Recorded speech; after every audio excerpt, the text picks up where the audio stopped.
बे खेबाव बीजेपी दोलोआ रायजो राजाफोरनि गेजेराव रांजों गेलेदों।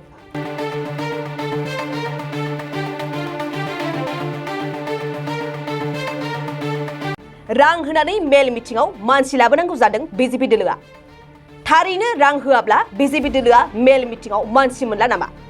बीजेपी दोलोखौ गोसो गोरबोजों मोजां मोनग्रा सुबुंफोरा खमायलांबाय नामा? जायनि थाखाय थोंजों रांनि सोमोन्दो लानायखौ नुनो मोन्दों। बीजेपीनि मोनसे रेलियाव साफ्रोमबो रेलि गाग्राफोरनि आखायाव रां होनायखौ नैबे नुथायाव स्रा स्रा नुनो मोन्दों। गाहाय मन्त्री नरेन्द्र मोदी बाहागो लागोननि मोनसे सुबुं रेलियाव बेबायदि रां होनानै गोबां मानसिफोरखौ बाहागो लाहोनायनि खौरां मोननाय जादों। गोहोआव थानाय राजखान्थि बीजेपी दोलोआ जानो हागौ सुबुंफोरनि गेजेराव बारा आंगो नंला।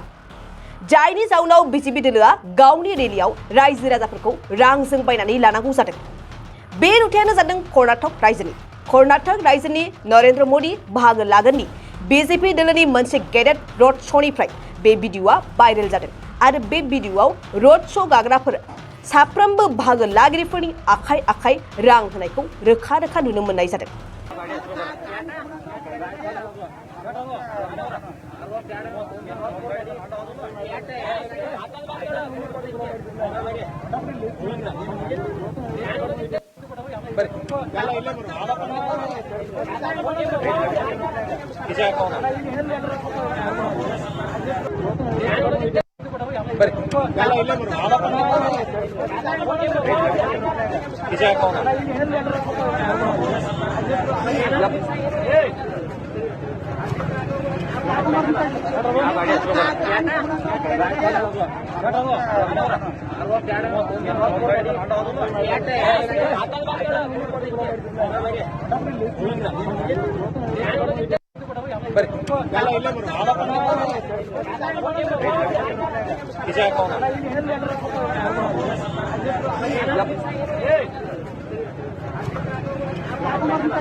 नोंथाङा सानाय सुनाय बेरामनि जेंनायाव दं नामा?